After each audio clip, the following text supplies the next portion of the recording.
पक्षांच्या वरिष्ठ नेतृत्वाची बैठक झाल्यानंतर परस्परांतील मतभेद राहिलेले नाहीत।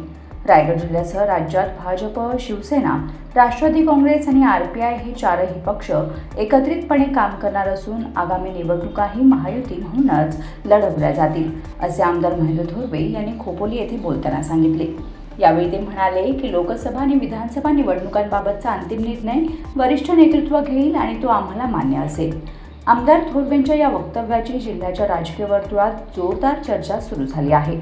कारण महायुतीत असतानाही जिल्हा परिषद आणि पंचायत समिती निवडणुका शिंदे यांच्या शिवसेना आणि अजित पवार यांच्या राष्ट्रवादी काँग्रेसने स्वतंत्रपणे लढवल्या होत्या। त्यावेळी राष्ट्रवादी काँग्रेसचे जिल्हाध्यक्ष सुधाकर घारे यांनी उद्धव बाळासाहेब ठाकरे पक्षासोबत परिवर्तन विकास आघाडी स्थापन करून कर्जत पंचायत समिती आणि नगर परिषद निवडणुकांमध्ये बहुमत मिळवत सत्ता स्थापन केली होती। यामुळे जिल्ह्यात शिंदे यांच्या शिवसेना आणि राष्ट्रवादी काँग्रेसमधील राजकीय मतभेद कायम असल्याचे चित्र निर्माण झाले होते। मात्र विधान परिषदेच्या निवडणुकीत अनिकेत तटकरे यांच्या उमेदवारी अर्ज दाखल करताना आमदार महेंद्र थोरवे यांची उपस्थिती आणि त्यानंतर वाढलेली दोघांची राजकीय जवळीक याकडेही अनेकांचे लक्ष वेधले गेले होते। त्यानंतर सुधाकर घारे काही दिवस नॉट रिचेबल असल्याचीही राजकीय वर्तुळात चर्चा रंगली होती। अशा परिस्थितीत महायुतीतील मतभेद संपले असून पुढील निवडणुका एकत्र लढवल्या जातील, असे आमदार थोरवे यांनी स्पष्ट केल्याने जिल्ह्यातील राजकीय समीकरणांबाबत नव्या चर्चांना उधाण आले आहे।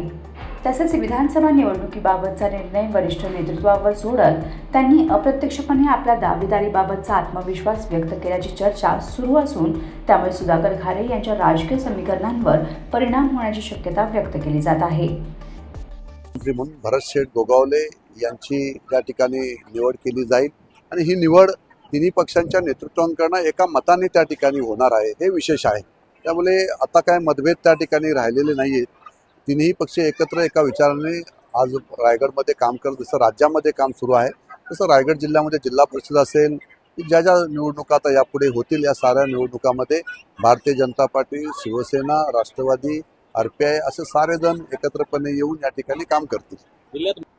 ते आता थोड्याफार प्रमाणात या सगळ्या गोष्टी होत राहतील, परंतु शेवटला वरिष्ठांचा निर्णय ज्यावेळेस वरच्या निवडणुका येत असतात, लोकसभा असतील, विधानसभा असतील, त्या साऱ्या निवडणुकांमध्ये वरिष्ठ नेते एकत्रपणे येऊन निर्णय घेतील आणि तो निर्णय आम्हा सगळ्यांना मान्य असेल। Bureau report, news 46, Raigad, Khopoli.